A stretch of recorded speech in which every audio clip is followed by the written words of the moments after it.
when the sauropods just stopped. Okay, so imagine this. You're standing somewhere in what is now Montana about 66 million years ago. The ground literally trembles with every step around you. The trees, which are already massive by any standard you'd recognize today, are being snapped at the trunk like dry matchsticks. And towering above all of it, a creature the length of a tennis court is just casually going about its day, eating, breathing, existing. That's an Argentinosaurus. That's a sauropod. That's the kind of thing that walked this planet for over 150 million years. And then one day, completely, totally, finally, it stopped. Let that sink in. These things ruled for 150 million years. Humans have been around for maybe 300,000. We haven't even scratched the surface of what sauropods pulled off, and yet they're gone. The biggest animals that ever walked on land just stopped. So what happened? And honestly, how did they even get that massive in the first place? Buckle up, because this story is genuinely wild. They were the size of skyscrapers. Before we get into the extinction, you need to fully appreciate what we lost. Sauropods weren't just big dinosaurs, they were the largest land animals in the entire history of life on Earth. Full stop. No debate. The heaviest ones, creatures like Patagotitan majorum and Dreadnoughtus, weighed somewhere between 65 to 80 tons. That's heavier than a dozen African elephants stacked together. Their necks alone were 10 to 15 meters long. Some had tails that could crack the air like a whip, literally generating a sonic boom. Scientists confirmed this in the 1990s. They had a whip-crack tail. Can you imagine? And they weren't rare. These weren't like some isolated freak of nature showing up once every few million years.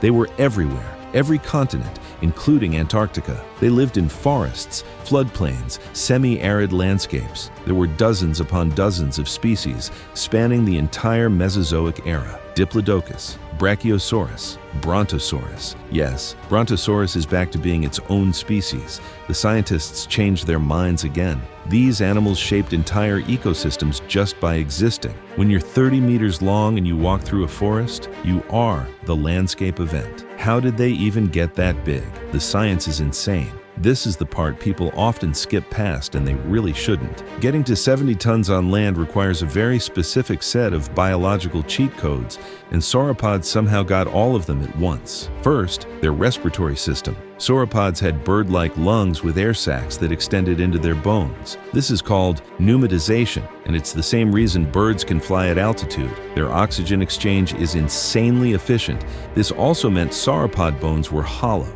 Not fragile hollow, structurally hollow, like aerospace engineering hollow. A Brachiosaurus vertebra looks like a piece of modern architecture, full of internal struts and empty chambers. This let them be enormous without being crushed by their own weight. Second, they didn't chew, not even a little. They swallowed vegetation whole and let their massive fermentation chamber gut do all the digestive heavy lifting. This is a huge deal. Chewing costs time. If you're a sauropod and you need to eat hundreds of kilograms of plant matter daily, you cannot afford to stand there grinding leaves with your teeth. You just vacuum it in and move on. Third, they grew fast. Bone growth ring studies, the same principle as tree rings, show that juvenile sauropods could pack on a ton of body mass per year. That's almost unheard of in reptiles. They grew more like modern mammals or birds than like any living reptile we know of. Fourth, and this is my personal favorite, getting bigger was actually a survival strategy. Predators exist. Allosaurus, Spinosaurus, T-Rex.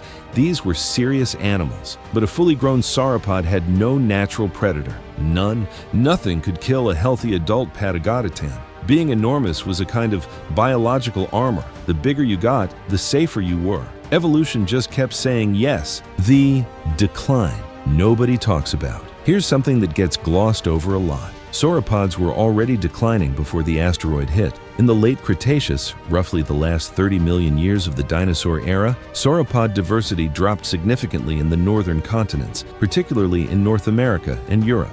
While titanosaurs were still thriving in South America, sauropod species were quietly disappearing from their northern strongholds. Paleontologists have documented this in the fossil record, and it's a genuinely puzzling pattern. The leading theory is that flowering plants, angiosperms, changed the game. When flowering plants exploded in diversity biodiversity during the Cretaceous, the vegetation composition of forests shifted. New plant chemistry, new nutrients, new structures. Hadrosaurids, duck-billed dinosaurs, were better adapted to process these tougher, more complex flowering plants. They had dental batteries, essentially hundreds of teeth packed together into a grinding surface that could be replaced continuously. Sauropods, with their simple peg teeth and swallow-hole strategy, may have slowly lost the feeding competition in certain regions. The giants were being quietly outcompeted by animals a fraction of their size. Then the rock arrived. On a day approximately 66 million years ago, a chunk of rock roughly 10 to 15 kilometers wide slammed into what is now the Yucatan Peninsula in Mexico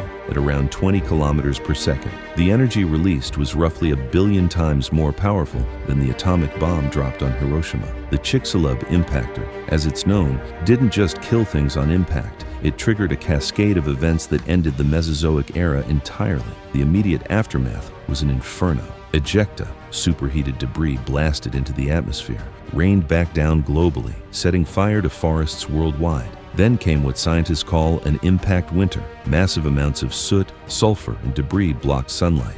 Estimates vary, but global temperatures likely dropped by 10 to 15 degrees Celsius within months. Photosynthesis collapsed. Plants died. The food web, built on plants at the bottom, came apart from the ground up. And here's the brutal arithmetic for sauropods. An animal that needs hundreds of kilograms of vegetation every single day to survive cannot weather a years-long plant shortage. It literally cannot. The very thing that made sauropods dominant, their immense size and its corresponding caloric demand, became the mechanism of their extinction. You can't hibernate when you're 60 tons. You can't slow your metabolism down enough. You can't survive on stored fat when the food is gone for years. The biggest animals on land were, in that moment, the most vulnerable. What the fossils actually tell us. The evidence for the end Cretaceous extinction is embedded in rock layers all over the world. The KPG boundary, the geological line marking the end of the Cretaceous, is identified by a thin layer of iridium, an element rare on Earth but abundant in asteroids, found globally at exactly the same stratigraphic horizon. Above that line, no non-avian dinosaur fossils. Below it, a world full of them. The abruptness of this boundary in the fossil record, confirmed at sites across North America, Europe, Asia, and beyond, is one of the most well-documented events in Earth history. Recent research from sites like the Tanis fossil site in North Dakota, which appears to preserve organisms that died on the actual day of impact, has given paleontologists an extraordinary window into the immediate aftermath. Fish fossils found at Tanis show impact debris in their gills, suggesting they were alive when the ejecta spherules were still raining down. The site was described in detail in a 2019 paper in the Proceedings of the National Academy of Sciences and has since been the subject of extensive ongoing study.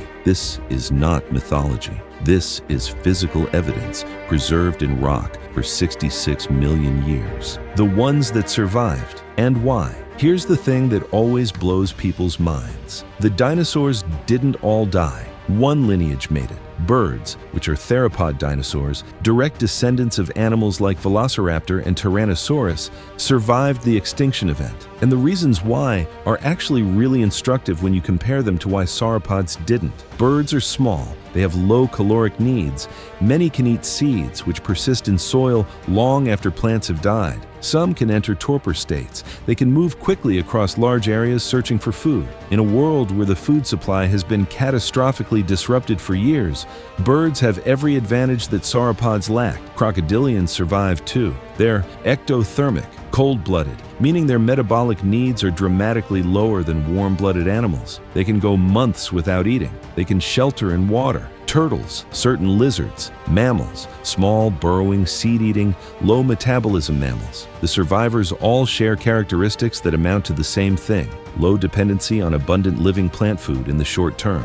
The sauropods had none of these characteristics. They were perfectly engineered for a stable, food-abundant world. When that world ended, they ended with it. The weight of what we lost. There's something genuinely haunting about the sauropod story when you sit with it long enough. These animals were not evolutionary failures. They were extraordinary successes, arguably the most successful large land animals in Earth's history. They existed for more than 10 times longer than the entire span of time that has passed since their extinction. They shaped continents, they broke trees, they left footprints that are still preserved in rock in places like Texas, Portugal, and Bolivia. Footprints you can go stand in. And what ended them wasn't some inherent weakness or evolutionary dead end. It was a rock from space that hit on the wrong day in the wrong place and reset the rules of the entire planet in the span of a few years. The sauropods were playing one game with absolute mastery, and the asteroid changed the game entirely. They didn't lose. The game just stopped. Every time you see a bird, a sparrow on a wire, a pigeon on a windowsill, a hawk circling overhead, you're looking at the only living descendants of the dinosaur lineage that made it through. They carry that history in their bones, literally. They're hollow, pneumatized bones. The same biological trick that let sauropods grow to 70 tons. Birds kept that trick. The giants didn't get to. That's the story of when the sauropods stopped. Not with a whimper, not with a long, slow fade. With an asteroid, an impact winner, and the most dramatic biological reset in the last 100 million years. And honestly, the more you read into it, the more you realize we got lucky that any life made it through it all.